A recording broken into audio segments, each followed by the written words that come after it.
Okay, let's get straight to the point, because I know you're only here for the schadenfreude. Yes, it's me again. Yes, I messed up again. Before we begin this journey into chaos, I suggest you find a very comfortable spot, maybe with some hot chocolate, just to rub in my face how warm you are. Ready? Great. Welcome to another adventure. And yes, the air quotes are entirely intentional. You know that moment when you know, with every lazy fiber of your being, that you should have learned to say no? That instant when your common sense, already battered and on vacation for a good 5 years, raises a tiny white flag and whispers, "Please, don't do this again?" Yeah. Me neither. There I was, once again, descending the stairs to my grandmother's basement, the same space with a mild temperature in the range of 113 degrees Fahrenheit, an aroma that blends mold, mothballs, and existential dread, and precarious lighting provided by my grandfather's flashlight that, honestly, looks more like an archaeological artifact than a functional piece of equipment. The light flickers more than a firefly with an anxiety disorder. The book? Ah, the book. Of course, it was there, waiting for me on a pile of crossword puzzle magazines from the 80s. 10th Deviationum, the unauthorized manual of the worst temporal decisions of my life. The worn leather cover seemed to be judging me. Or maybe it was just my reflection in the peeling varnish. Hard to say. And as always, because intelligence sometimes takes a day off, because curiosity is a plague, because I'm me. I opened the book. The yellowed pages made that classic B-movie adventure sound, releasing a smell of dust and poor choices. And there it was, another spell, another elaborate calligraphy, another one-way ticket to somewhere that probably doesn't have Wi-Fi. I read it. Out loud, of course.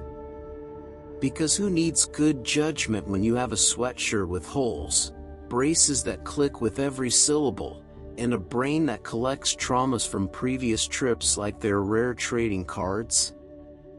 In tempus Paleolithicum, erraticis humanitatis, ubi frigidus regnat, and a bunch of other Latin words that I probably pronounced wrong, but the intention, apparently, is what counts for this cosmic contraption. The vortex. Always the vortex.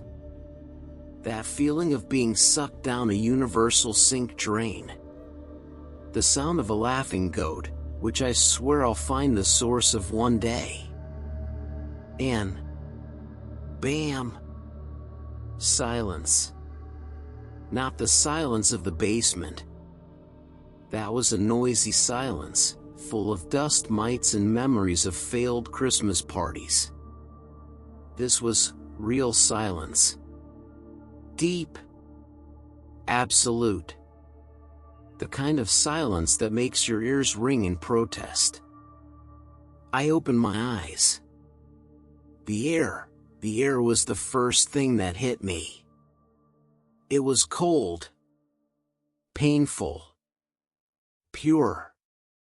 The kind of air you only find in documentaries about untouched nature or in my freezer at home. Each breath seemed to clean decades of pollution and the smell of day-old pizza from my lungs, but it also froze my windpipe. Complaining about the cold seemed like the most logical next step. "Oh, great," I muttered, and the vapor from my breath formed a thick cloud in front of me. My metal braces felt like they had instantly turned into a block of ice. Fantastic. Cryogenic dental hygiene. I was in the middle of a forest. But not a cute national park forest with marked trails and recycling bins. This was an immense forest. The trees were gigantic, ancient, covered in moss and an intimidating indifference. The ground was a damp carpet of decaying leaves, black earth, and treacherous stones. The sky, visible through the colossal branches, was a pale blue, with no contrails, no yellowish haze of civilization. It was a terrifyingly clean sky. The spell said Paleolithic age. The Paleolithic period. The Old Stone Age. In layman's terms, this means I traveled to a time before the invention of the wheel, writing, agriculture, and, most importantly, central heating. I was somewhere between 2.5 million and 10,000 years BC. A rather wide time window. Thanks for the specificity, you cursed book. My clothes, a gray sweatshirt and a pair of jeans, were ridiculously inadequate. I was a dot of cotton and sarcasm in a world of fur and survival. The laziness that kept me from changing clothes before going down to the basement was now manifesting as the beginning of hypothermia. Wonderful. The universe always punishes indolence. I started walking, aimlessly, just trying to generate some body heat and not twist an ankle on a prehistoric route. The silence was gradually filled with sounds. The rustling of something large in the bushes, which I decided, for my own sanity, was a giant rabbit and not a saber-toothed tiger. The sharp chirp of a bird I had never heard before. The wind howling through the trees like a lament. It was a symphony of nature in its rawest state. And I hate camping. After what felt like an eternity of walking and internal grumbling, I smelled something different in the air. Smoke. Where there's smoke, there's fire. And where there's fire, there are usually people trying not to freeze to death. A perspective I deeply identified with at that moment. I followed the smell with the enthusiasm of someone following an all-you-can-eat pizza sign. I crept through the trees, my heart pounding a nervous beat against my ribs, partly from fear, partly from anticipation. Finally, through a clearing, I saw them. They weren't the stupid, hunched-over cavemen from cartoons. They were people. Homo sapiens, no doubt. A small group, maybe 20 people, of all ages. They were dressed in crudely sewn animal skins. Their hair was long and matted. Their faces, weathered by the sun and wind, were incredibly expressive. And their eyes were alert, intelligent, accustomed to seeing the world without filters. They were gathered around a fire that crackled cheerfully, the center of this small universe. Some were sharpening stones, chipping them with hypnotic precision to create tools. Others were cleaning hides. Children ran nearby, playing with sticks, their laughter echoing strangely familiar in this alien setting. It was a scene of domesticity. A 30,000-year-old domesticity, but domesticity nonetheless. I hid behind a colossal tree trunk, feeling like the worst kind of voyeur. I was a walking anachronism, a ghost from the future observing the deepest past of my own species. Their smell reached me, a mixture of smoke, sweat, roasted meat, and something wild, animalistic. It wasn't bad, just intense. Honestly, I've smelled worse on the bus at 6 in the evening. My attention, however, was drawn to a specific scene, a little away from the main group. A middle-aged man was lying on a bed of furs, his head resting on the lap of an older woman, who was dabbing his forehead with a damp cloth. He seemed absent.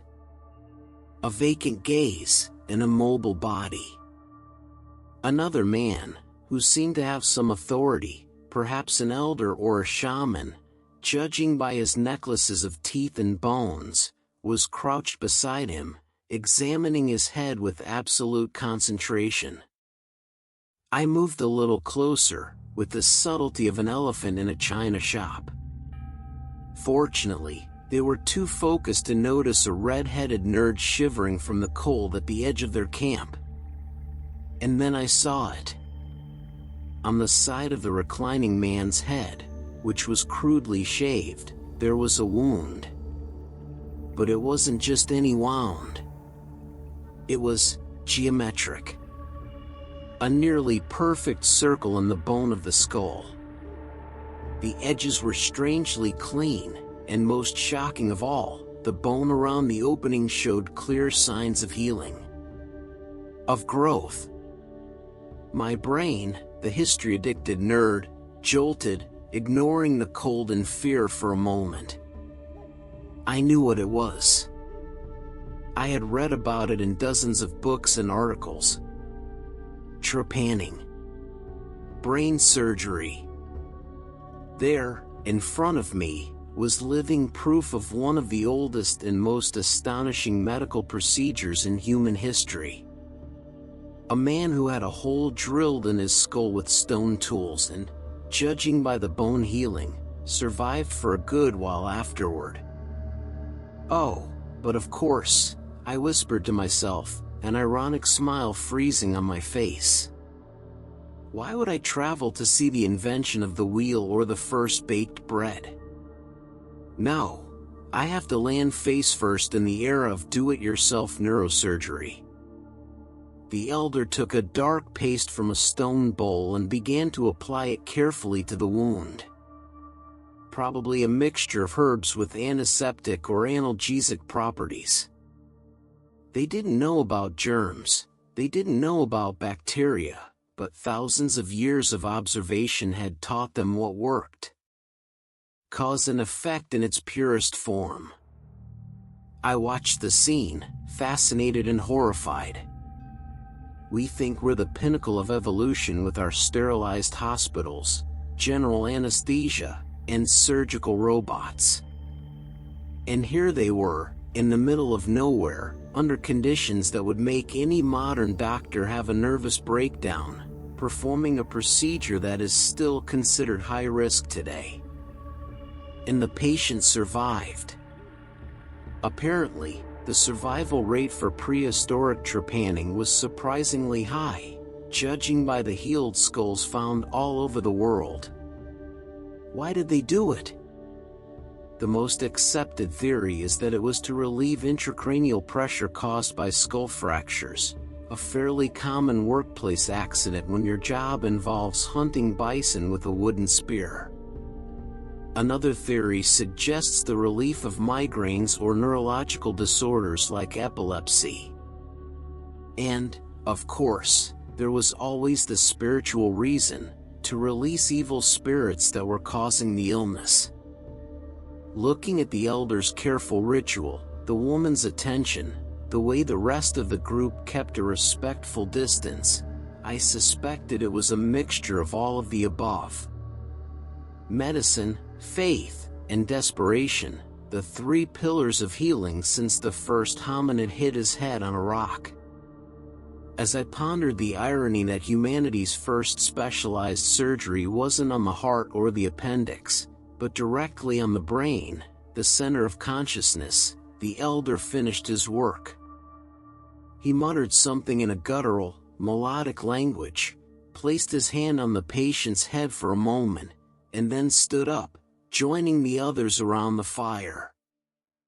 The woman remained there, caring for her patient, her expression a mask of concern and hope. A universal scene that could happen in any 21st century ICU, just with more bearskins and fewer electronic beeps. I shrank back into the protection of the shadows. The adventure had barely begun and I had already witnessed something most historians can only dream of seeing.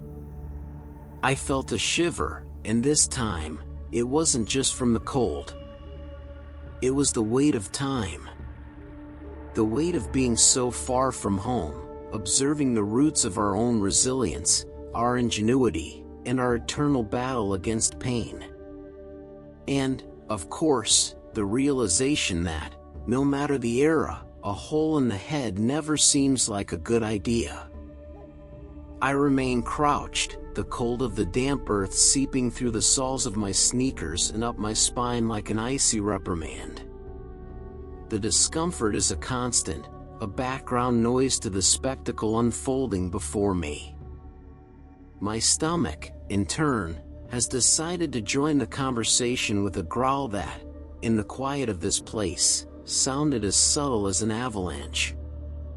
Fortunately, the crackling of the fire and the low, guttural conversation of the group muffled my gastric symphony. At least for now. The scene of the man with the perforated skull continues to hold my attention. It's like watching an extremely graphic nature documentary, only without the reassuring narration of David Attenborough. It's just me and my thoughts, which, let's face it, are far less reassuring. The woman doesn't leave his side. She cleans, she adjusts, she murmurs words the wind doesn't carry to me. There is a dedication there, a tenderness that seems out of place amidst so much harshness. It's easy to romanticize the past as an era of incessant brutality, but compassion, it seems, is a software that came factory installed in our species. Caring for the wounded, the sick, it's not a luxury of civilization, it's the foundation of it. Without it, this group wouldn't last a season. Every individual is too valuable.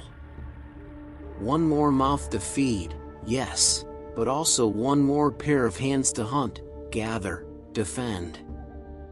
Survival here is not an individual sport. It's a team sport, and the bench is the cemetery. I find myself imagining the conversation that led to this. Let's say you're Og, the hunter. One day, you're chasing, I don't know, an antelope, and you end up tripping on a root and hitting your head hard on a rock. Or maybe your hunting partner, Grok, has terrible aim with his spear and hits your head instead of the target. It happens. You survive, but you're left with a headache that makes the universe seem small, or maybe you start having seizures and talking to ancestors no one else can see. You go to the shaman. The wisest guy in the clan, the one who understands herbs and spirits. He examines you, shakes his head solemnly, and says, in a loose translation, Og, there's an angry squirrel spirit trapped in your head. We need to open a door for it to get out. And the door, in this case, is a 3-centimeter diameter hole that you will gently excavate in your skull using a sharp flint and a lot of willpower. There's no anesthesia, except maybe some root tea that makes you groggy, or a strategic punch to the jaw. And you accept. Because the alternative is pain, madness, or being a burden to the group and ending up abandoned.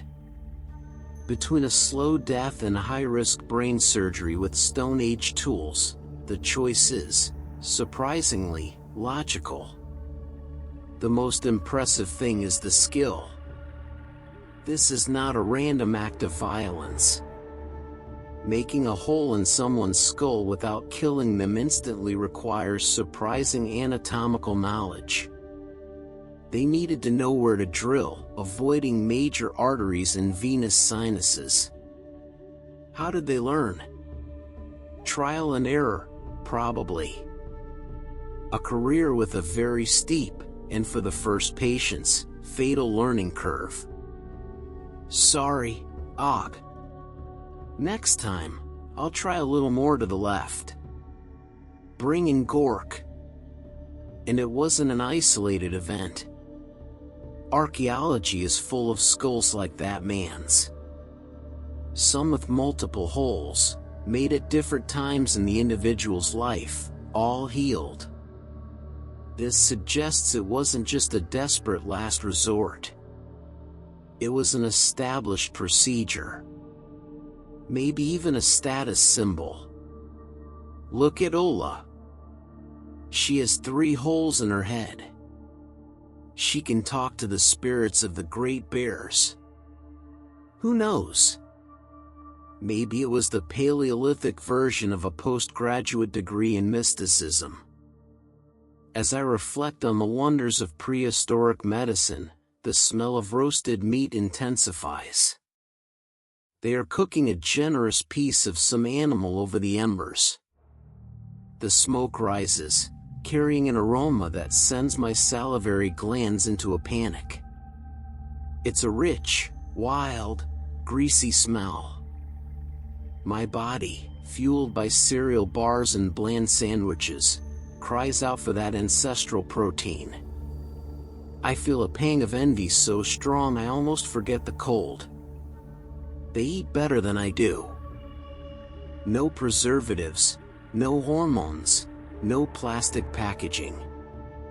The original paleo diet, without the absurd prices and annoying preaching of fitness influencers. The irony is delicious, unlike my current situation. I observe the social dynamics around the fire. The hierarchy seems fluid.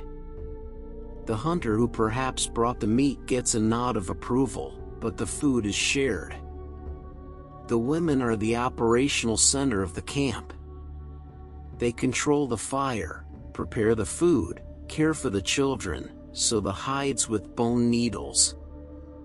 There's no rigid separation between man's work and woman's work in the sense we conceive it. There is a division of tasks based on necessity and efficiency. Survival leaves no room for arguments about gender roles. You either contribute, or natural selection gives you very direct feedback. The children learn by observing. A small boy, no more than 5 years old, imitates the movements of a man who is chipping a stone, using 2 smaller pebbles. He misses, hits his finger, puts it in his mouth to soothe the pain, and tries again. There are no schools, no classes. Life is the lesson, and the test is daily. Passing the year means waking up the next day. My attention turns to a small group of women sitting a little closer to my position. They are talking in low voices, and one of them is working on something small. At first, I think it's another tool, another bone needle. But the object has a peculiar shape. It's plump, curved. She holds it with a strange reverence, running her fingers over its surface, polishing it with a piece of leather. From time to time, she holds it up to inspect it, and the firelight reveals more details. It's not a tool. It's a statuette. A small human figure carved from limestone. It's misshapen, and the proportions are completely unrealistic. I can't see the face or feet, but other parts are exaggerated. Huge, pendulous breasts. A vast, round belly. Wide hips and protruding buttocks. My history nerd brain short-circuits again. I know that shape. I've seen pictures of it countless times. A Venus. The Venus of Willendorf, the Venus of Lesbute, the Venus of Dalmy-Vestinus. Fertility figurines found all over Europe, dating back more than 25,000 years. And I'm watching one of them being made. or maybe repaired. The woman holding it doesn't treat it like an art object. There's not a shred of vanity in her gesture. It's something more. She shows it to the other women, who lean in to see, touching it with a delicacy that contrasts with their work-calloused hands. They murmur, and although I don't understand a single word, the tone is one of respect, of faith. That small object, which would fit in the palm of my hand, is obviously not a portrait. No woman in that group looks like that. They are lean, muscular, shaped by scarcity and physical exertion. That statuette doesn't represent a person. It represents an idea, a concept, the essence of fertility, of creation, of survival. In such a precarious life, where infant mortality was extremely high and every birth was both a miracle and a risk, the ability to create life was the ultimate power. This wasn't prehistoric pornography, as the first shocked Victorian archaeologists suggested. This was a prayer carved in stone. A representation of Mother Earth, the force that ensured spring would return, that the animals would procreate, and that their clan would continue to exist. The man with the perforated skull represented the individual's struggle against death. That small statuette represented the collective's struggle for life.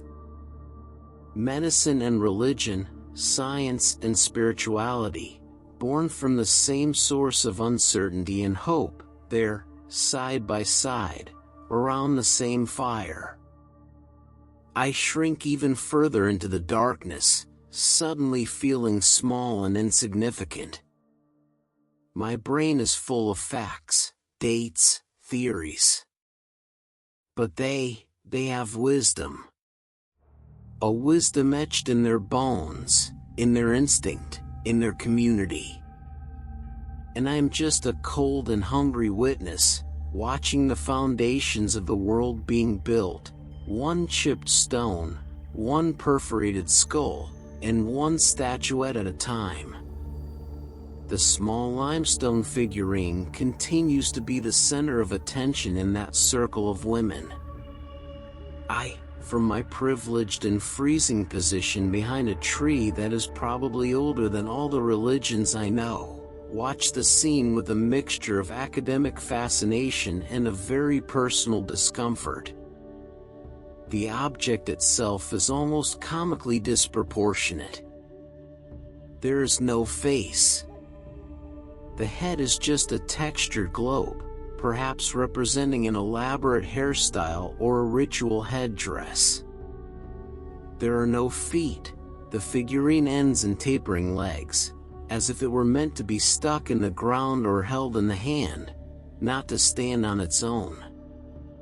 The anonymous artisan's entire focus was on the torso.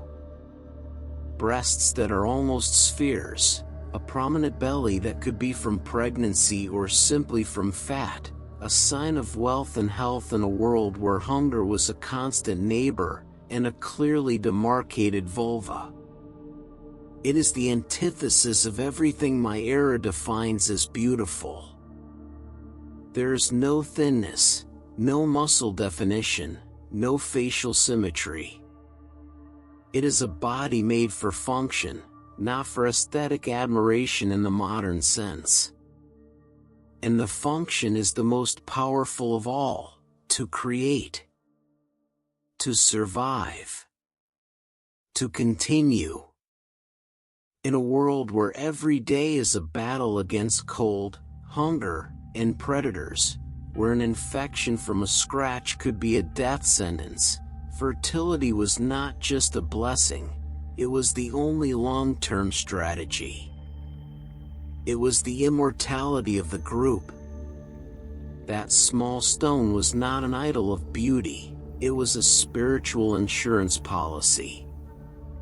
An amulet against extinction. As the woman holds it, I see her trace the lines of the figurine's belly with her thumb. A slow, almost meditative gesture. The others watch, and their expressions are not of envy or judgment, but of a shared understanding. They see themselves, not literally, but their purpose, their collective strength, encapsulated in that form. They are the bearers of the flame, and that figurine is the symbol of the flame itself. I imagine this little Venus being passed down from mother to daughter, a tangible link across generations, a constant reminder of their central role in the small, fragile web of human existence. My cynical brain tries to find a modern analogy and fails miserably. What do we compare it to? Religious icons? Perhaps. But the religions I know are so full of rules, dogmas, texts, and intermediaries. This seemed more direct, personal. A connection without intermediaries to the fundamental mystery of life. It is spirituality in its rawest, most essential form. Before the gods with names and personalities, before the prophets and the holy books, there was wonder. The wonder of birth. The terror of death. The hope that the sun would rise again. The need to believe that something more than pure, chaotic chance was in control. And what if the source of all religion is this? Not a divine revelation, but a practical observation. Life comes from a woman. Food comes from the earth. Therefore, the earth is a woman. A mother. The Great Mother. It makes a brutally logical kind of sense. They didn't need complex theology. They looked at the world and saw a cycle: birth, death, rebirth. Plants died in the winter and were reborn in the spring. Animals migrated and returned. A woman gave birth and the clan grew. The small figurine was a celebration of this perpetual engine. The daylight begins to fade. The sky, which was once a pale blue, is now tinged with shades of orange and purple that would make any impressionist painter weep with envy. It is a violent, spectacular beauty, and for me, terrifying. Night here doesn't just mean darkness. It means an even greater drop in temperature. It means nocturnal predators will come out to hunt. The fire, which was once a source of comfort, now becomes a small island of safety in an ocean of invisible dangers. The atmosphere in the camp changes. The daily tasks cease. The tools are put away. The roasted meat has been distributed and eaten with a hungry swiftness. Even the children, once noisy, are now quieter, nestled close to their mothers. There is an anticipation in the air. It is not the relaxation of the end of a workday. It is a preparation. The elder, the same one who cared for the trepan man, rises. The fire illuminates his wrinkled face, giving it the appearance of a carved wooden mask. He does not speak, but his movement draws all eyes. He walks to the edge of the clearing and looks to the west, at the last glimmer of the sun on the horizon. He stands there for a long moment, motionless, like a statue. Then, he turns to the group and emits a low, guttural sound. It is not a word, it is a call. One by one, the people begin to rise. The women who were holding the Venus figurine carefully wrap it in a piece of hide and put it away. The man with the perforated head is made as comfortable as possible, and 2 people stay behind to care for him and keep the fire going. The rest of the group, about 15 of them, begins to gather.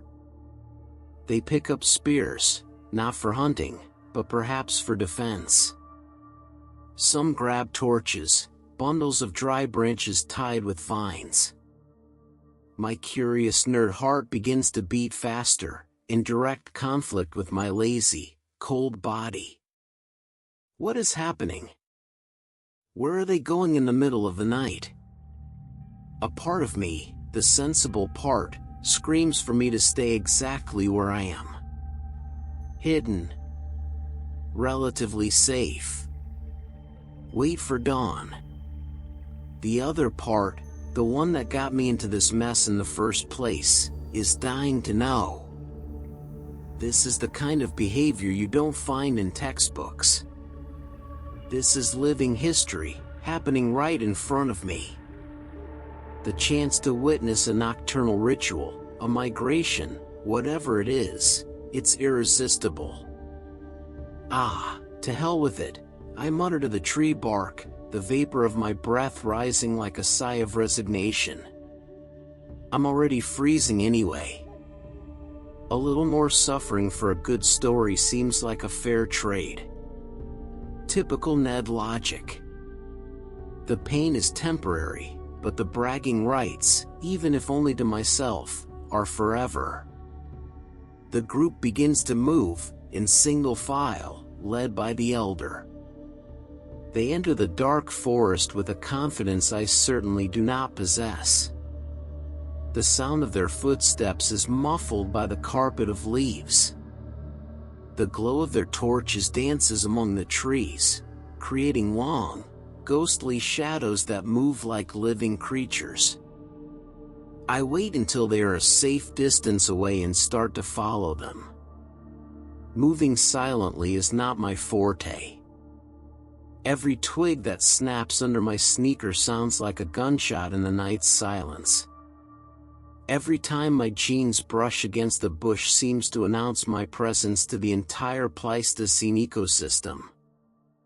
I feel like a cartoon character trying to be stealthy, with an imaginary spotlight following me. Fortunately, they are focused on their path, and the sound of the wind in their own movements covers my clumsiness. The cold is more intense away from the fire.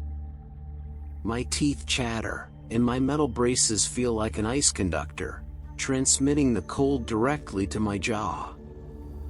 I hug my own body, trying uselessly to conserve some heat. Why didn't I wear a jacket? Why is life a succession of small bad decisions that culminate in major hypothermic disasters? They don't walk fast, but with a steady, sure pace. They know this terrain. Every tree, every rock, every slope seems to be familiar to them. I, on the other hand, stumble every 3 steps. The light from their torches is my only guide. If they decide to extinguish them, I'll be lost and probably become dinner for some giant, carnivorous sloth. Or something like that. My paleobiology isn't as sharp as my human history. Where are we going? It doesn't seem like a hunting trip. There's no silent excitement, no tension of the chase. There is a solemnity, an almost religious determination in their steps. It is a pilgrimage. They are going to a sacred place. After nearly an hour of walking, the terrain begins to change. The dense forest gives way to a more open area, with rocks and low hills. The full moon, huge and silvery, rises above the trees, bathing the landscape in a ghostly, pale light. It is a breathtaking sight. and I appreciate it for a good 5 seconds before going back to concentrating on not freezing to death and not being seen. The elder stops. The group stops behind him. They are at the base of a small escarpment, a wall of limestone rock that rises from the landscape. And in it, there is a shadow. A dark patch that the moonlight does not penetrate. An opening. The entrance to a cave. Ah. Now I get it. The Trepan man. The Venus figurine. And now a cave. The pieces of the puzzle begin to fit together in my mind. We are not going to just any place. We are going underground. To the womb of Mother Earth. Caves were not just shelters for Paleolithic humans. Yes, some were used as dwellings, but the deepest, the darkest, the most difficult to access, those were different. They were sanctuaries. They were the cathedrals of the Stone Age.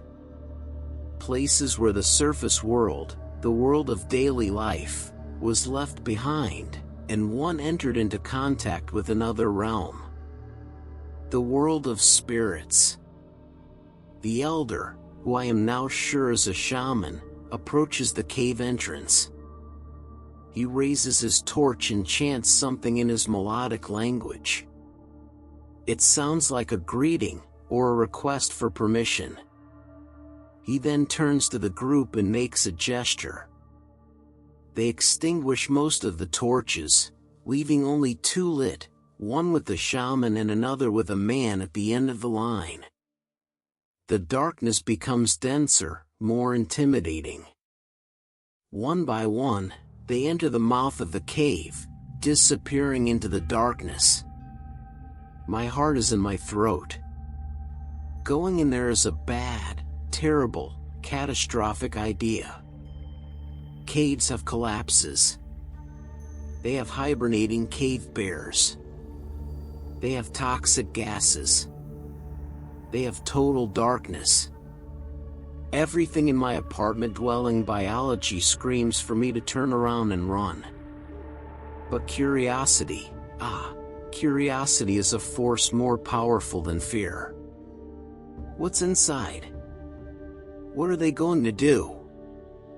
The chance to see what hides in a Paleolithic cave in use, to witness the ritual for which they have prepared, it's unique. It's the kind of thing that changes how you understand humanity. I wait until the last of them has entered. The light from the last torch recedes into the darkness. I take a deep breath, the cold night air mixed with the damp, earthy smell emanating from the cave. And, like the idiot I am, I follow them into the bowels of the earth. The entrance to the cave is a dark mouth that exhales a cold, damp breath, a smell of wet stone and deep time. The air outside, which moments before seemed freezing, is now almost pleasant in comparison to the blast of cold coming from the depths. I take the first step inside and the world changes instantly. It's like putting on noise-canceling headphones. The sound of the wind in the trees, the distant chirping of insects, everything disappears. The silence that greets me is absolute, dense, almost a physical object. It is immediately filled with new sounds, the amplified sound of my own breathing, which seems gasping and too loud, the beating of my heart, an anxious drum against my ribs, and the most omnipresent sound of all, the slow, methodical dripping of water somewhere in the darkness, each drop echoing like a note on a geological clock. The darkness is total. It's not the darkness of a room at night, where your eyes adjust and shapes begin to emerge.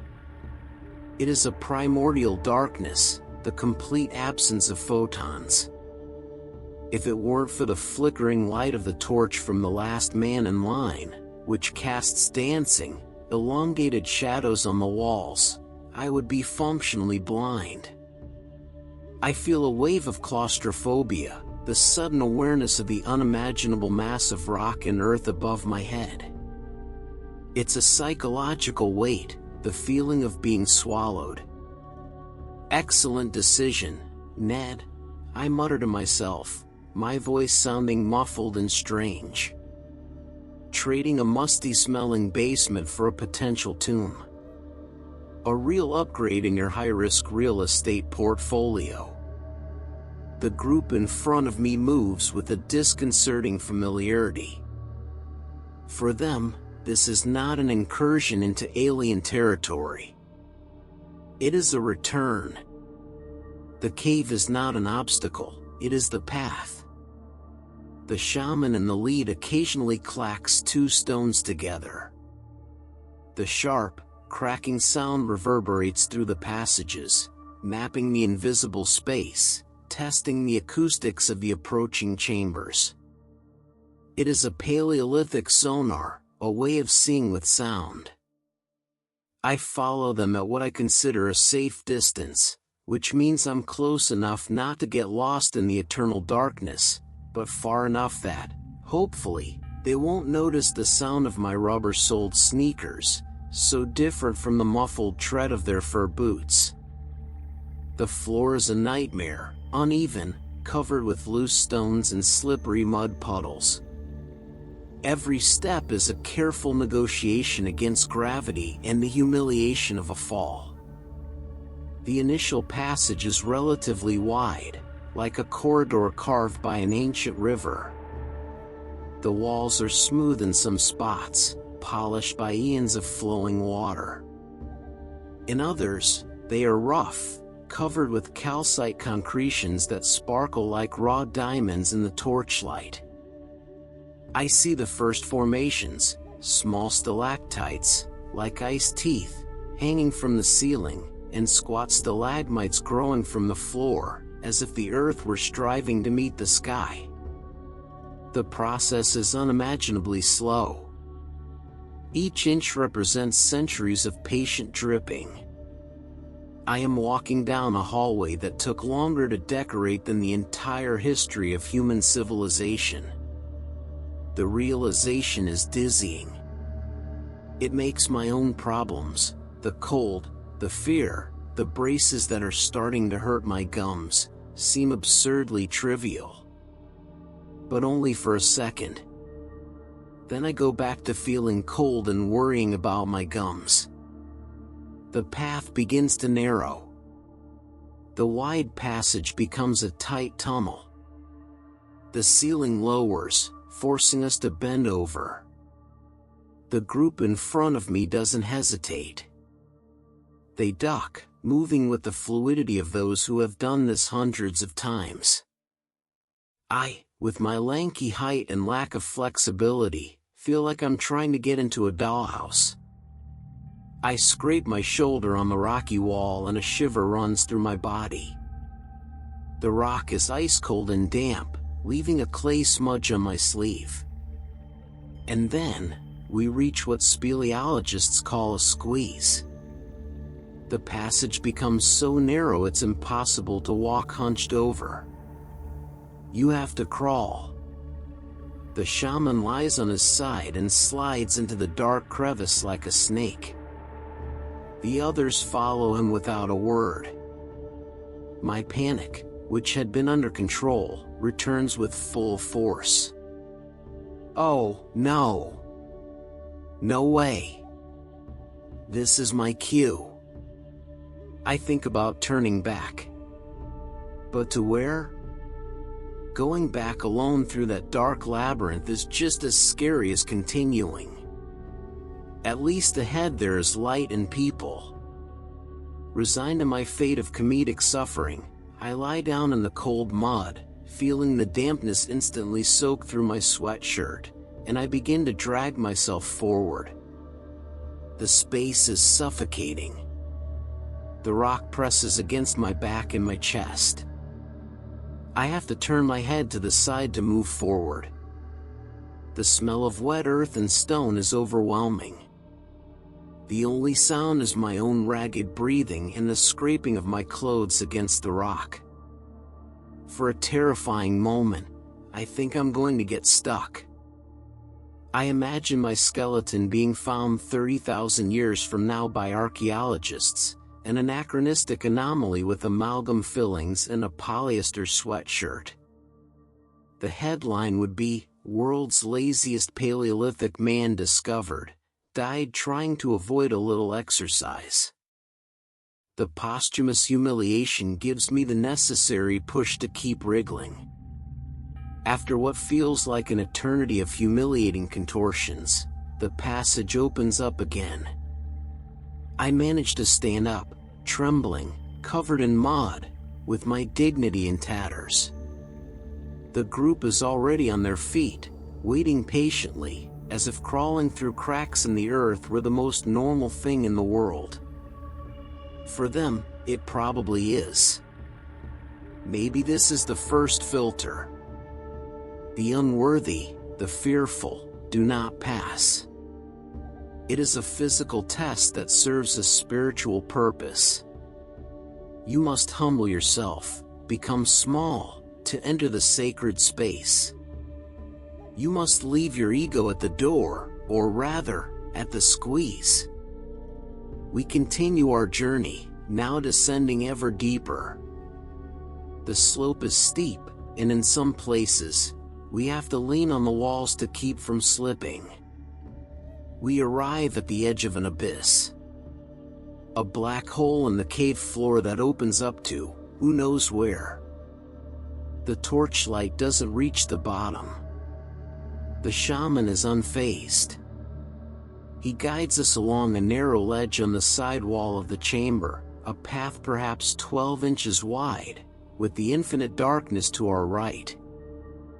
I walk sideways, my back pressed against the cold, damp wall, avoiding looking down, cold sweat dripping down my forehead despite the ambient chill. Every step is a risk calculation. One false move and I would find out the hard way what's at the bottom. Probably more rocks. And a quick death, if I'm lucky. Again, the group crosses with an unnerving calm. They trust the path. They trust the guide. And, probably, they trust the spirits they believe inhabit this place.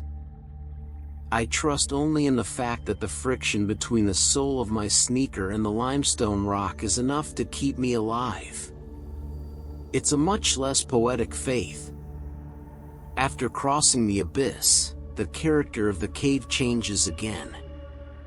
The air becomes heavier, more saturated with moisture. I begin to hear a new sound, not the dripping, but a constant murmur. A sound of running water. Soon we reach its source, an underground river, with crystal clear, dark water, flowing slowly through a vast chamber. The water is so clear we can see the pebble bed at the bottom, but also so cold that it emanates a chilly mist. The path leads us directly through it. There is no bridge, no stepping stones. The shaman enters the water without hesitation. The water hits his knees, but he keeps going. The rest of the group follows. Oh, come on, the protest escapes my lips in a whisper. Ice-cold water. The perfect recipe for fulminant hypothermia. But the alternative is to be left alone on this side of the river, in the dark. With a sigh that condenses all the suffering of my existence, I step into the water. The pain is immediate and excruciating. It's a cold so intense it burns. I feel my muscles contract, my feet go numb in seconds. The current is gentle but firm, pulling at my legs. The water soaks my jeans, which instantly become heavy as lead. I move as fast as I can, my teeth chattering so hard I'm afraid I'll break my braces. This is no longer just a physical ordeal, it is a forced purification. A baptismal immersion in the icy heart of the planet. I imagine that for them, this act has a profound meaning, washing away the impurities of the surface world before entering the most sacred space. For me, it just means I'll probably catch the oldest pneumonia in history. When I finally emerge on the other side, I am shaking uncontrollably. My entire body is a mass of shivers. But something has changed. The shock of the extreme cold, combined with the darkness, the physical exertion, and the anxiety, has left me in a strange state. I feel light. My mind is strangely clear. The sarcasm and complaining are still there, but now there's something else underneath. A kind of resigned acceptance. The environment has broken me, stripped me of my modern defenses. I'm starting to understand. This isn't just a tour to see some art. The entire journey is the ritual. The squeeze, the abyss, the icy river, they are stations of an underground stations of the cross. Each challenge removes a layer of the outside world, forces the individual to focus on the here and now, on pure survival and movement. It's a form of forced meditation. They are preparing their minds and bodies for what is to come. They are emptying themselves so they can be filled. The shaman stops in front of a wall that looks, at first glance, just like all the others. But there is a curtain of thin, long stalactites, like a stone veil, hanging from the ceiling in front of him. He gestures for everyone to stop. The silence returns, broken only by the distant sound of the river and the dripping of water. The shaman begins to chant. A low, monotonous melody that echoes in the chamber in a hypnotic way. The notes rise and fall on a musical scale strange to my ear, but deeply resonant. It sounds as old as the rock itself. He chants for several minutes. The sound envelopes me, and despite the cold and the shivering, I feel my breathing calm down, my heart slow to match the rhythm of the chant. The trance state that I was analyzing clinically, I am now beginning to feel for myself. The combination of exhaustion, sensory deprivation, and rhythmic sound is a powerful psychological tool. These shamans were the first neuroscientists, using the environment to hack the brain and induce altered states of consciousness. When the chanting ends, the silence that follows is even more profound. The shaman then does something unexpected. He reaches out and, with a delicate gesture, parts one of the stalactites from the stone veil, revealing a narrow, dark passage behind it. He turns to the group, and even in the dim torchlight, I see that his expression is one of intense concentration and reverence. He is the first to pass through the veil. The others follow, one by one, with a solemnity bordering on sacred. This is the final threshold. The inner sanctum. The heart of the mystery. I, the clandestine observer, the ghost of the future, wait for the last of them to pass. The trembling in my body has subsided to a constant hum. The cold still punishes me, but my mind is focused, sharp. Curiosity has overcome fear, misery, and common sense. I need to see what's on the other side of that veil. With my heart in my throat, I step forward, pass through the cold stalactites, and enter the sanctuary. Passing through the veil of stalactites, the first thing I notice is the change in space. The passage opens into a vast chamber, a subterranean cathedral whose vault is lost in the darkness above, far beyond the reach of the flickering torchlight. The sound here is different. The echo is deeper, more resonant. Each step, each breath, seems to be absorbed and returned by the immensity with an ethereal quality. The air is heavy and still, laden with the solemnity of millennia. I am trembling, not just from the cold, but from an anticipation that has become almost unbearable. The shaman advances to the center of the chamber. He does not speak. He raises his torch, and it is at this moment that my breath catches in my throat, and all the sarcasm, all the irony, all the cynicism that define me dissolve like salt in water. The walls are not smooth. They are a living canvas of stone, and on this canvas, a zoo of ghosts dances. The torchlight, moving slowly, reveals the figures. They are not the childish scribbles that I, in my modern arrogance, might have expected. This is art. Art on a level of sophistication that is shocking. The first image my brain registers is a herd of horses. Four heads, drawn in black charcoal with impressive anatomical precision. The artist used the natural curvature of the wall to give a sense of depth and volume to the animals' bodies. Their manes seem to stand on end, their nostrils flared, their eyes alive. They are not standing still, they are in motion, captured in the middle of a ghostly gallop. My jaw drops, literally. The metal of my braces feels even colder against my parted lips. I knew of the Chalvik Cave, of course. I had studied its images in books, seen documentaries. But to see it there, in its original context, illuminated by the same flickering light for which it was created, is an experience of another order of magnitude. It's like seeing a photo of the Mona Lisa your whole life and then suddenly being in the Louvre, alone, with Leonardo da Vinci by your side, explaining every brushstroke. The shaman moves the torch, and a new panel comes to life. Rhinoceroses.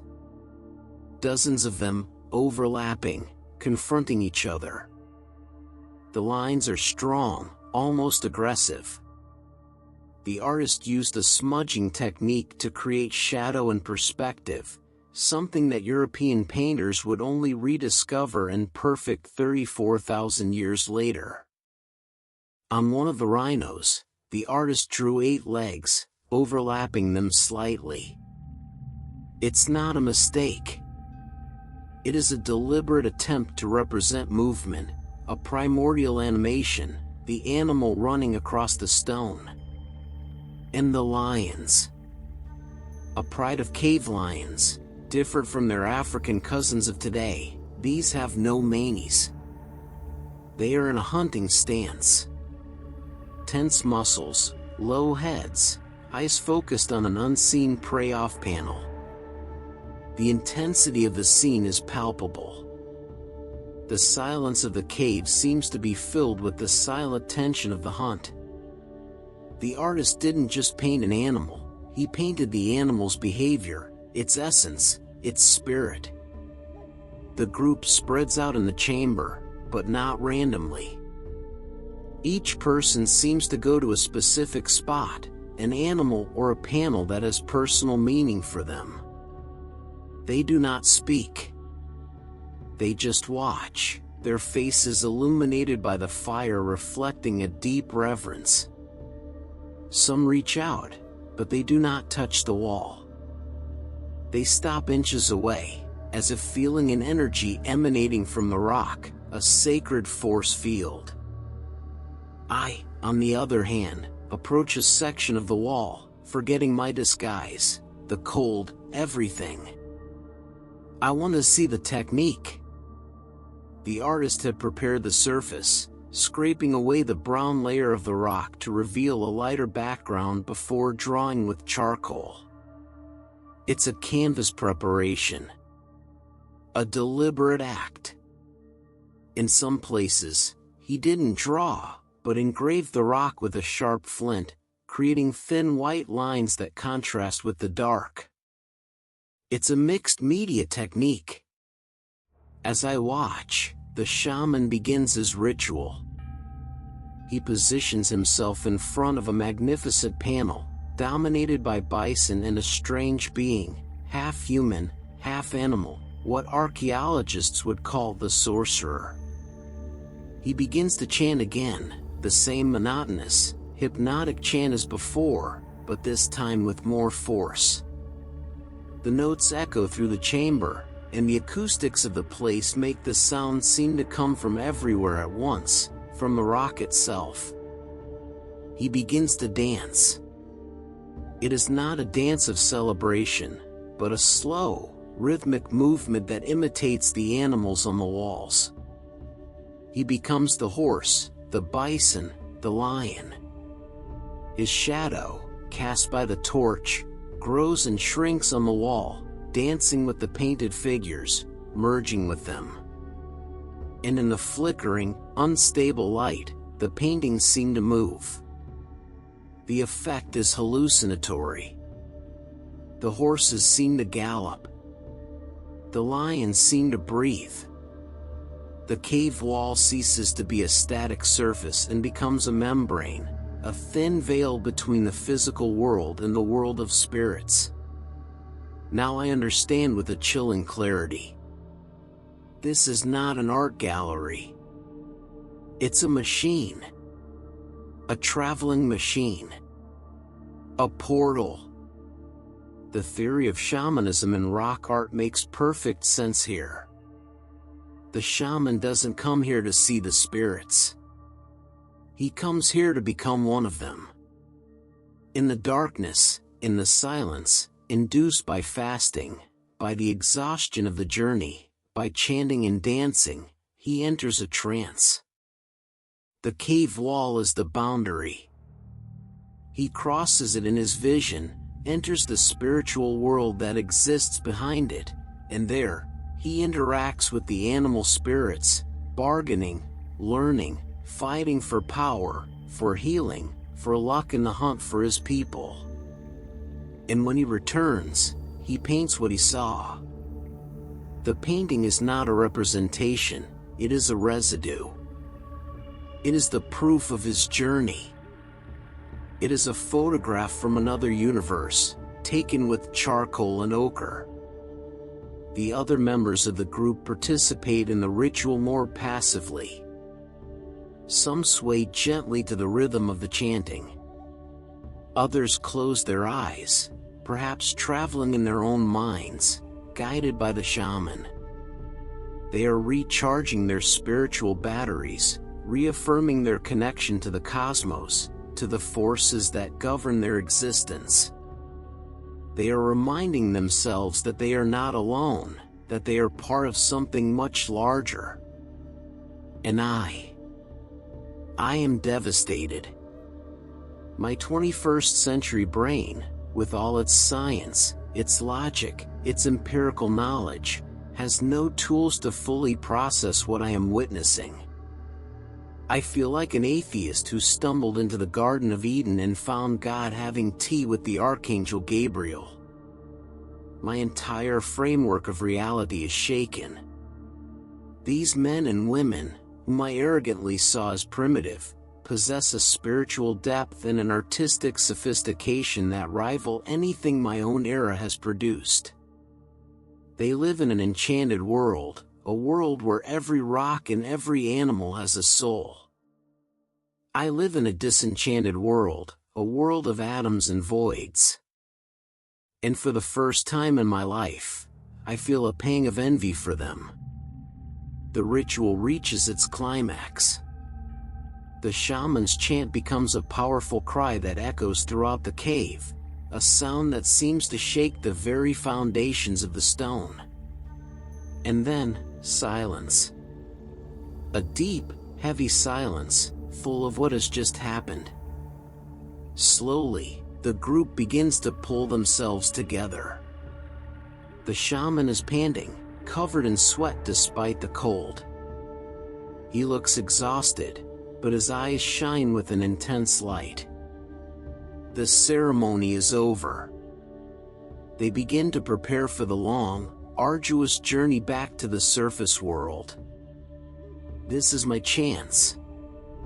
As they gather, I discreetly slip away into a side alcove of the great chamber, a small recess in the rock they hadn't explored.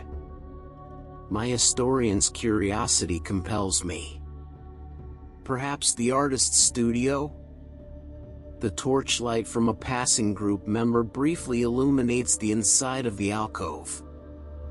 I see what look like tools. Seashells, used as containers for mixing red and yellow ochre pigments. Pieces of pine charcoal, of different thicknesses.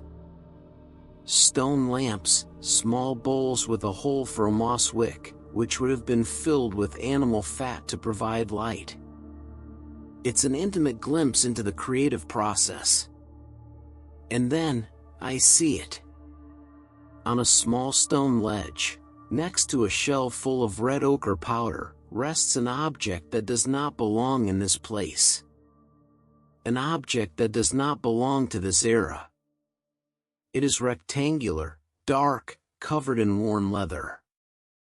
Its straight lines and perfect angles are an affront to the organic nature of everything around me. It's my book. Temps Deviationum. My heart leaps, this time from pure relief. It's there, waiting for me, as if I had just left it to get a coffee. How did it get here? The book has its own rules, its own consciousness, perhaps. It takes me where I need to go, and when the lesson is over, when the experience is complete, it shows up to get me. There is no other explanation. With my hands still shaking, but now with excitement, I lunge forward and grab it. The familiar leather under my fingers is the most real thing I've felt in hours. Its weight in my hand is comforting. It's time to go home. I clutch the book to my chest and turn back to the main chamber. The group has already started moving towards the exit, their silhouettes retreating into the darkness. Thanks for the show, guys, I whisper to their backs. It was educational. I give it 5 stars on Time Yelp, but the room service is terrible. I open the book. The pages seem to glow with their own light in the darkness. I find the return inscription, the Latin words that are now as dear to me as my Wi-Fi password. I read in a low, hoarse, trembling voice. Ad mea, tempora, redditus, nunc. The instant the last syllable leaves my lips, the cave walls begin to dissolve. The majestic paintings of lions and rhinos become blurs, streaks of light that writhe. The distant chant of the shaman distorts into an electronic hum. The feeling of being pulled down the drain of the universe returns, the familiar temporal vortex, the smell of ozone and, yes, there it is, the unmistakable sound of a laughing goat. Bam! Silence. A noisy silence, full of the hum of the fluorescent light and the smell of mold and mothballs. I am on the floor of my grandmother's basement. Face down. My face is pressed against the cold, dusty cement. I am completely soaked, covered in a prehistoric mud that is starting to stink in the 113-degree heat of the room. I am shaking violently, not from cold, but from the shock of the transition. The heat of the basement, which I hated so much, now feels like the most luxurious embrace in the world. The smell of old age is the perfume of safety. I get up, my knees cracking in protest. The book is on the floor beside me. I pick it up, close it with a definitive snap, and place it back on the pile of crossword puzzle magazines. Never again, I swear to the leather cover, a promise we both know is a lie. I climb the stairs, leaving a trail of muddy footprints on the way. Each step up is a step away from the darkness, the cold, the overwhelming beauty, and the terror of the origin of time. I open the door and am greeted by the yellow light of my grandmother's kitchen. I'm home. I'm exhausted. And I desperately need a hot bath that lasts, at a minimum, about 30,000 years. And while I go and try to wash the Pleistocene mud off my sweatshirt and convince my body not to go into hypothermia, I wish you all a great night's sleep. Enjoy your warm beds, your blankets, and the complete absence of saber-toothed tigers in the hallway. And since you clearly have fun at my expense, do me a favor and subscribe to the channel. It's the least you can do in return for watching a historian almost become a fossil. Click it. Now, if you'll excuse me, this hot water isn't going to waste itself.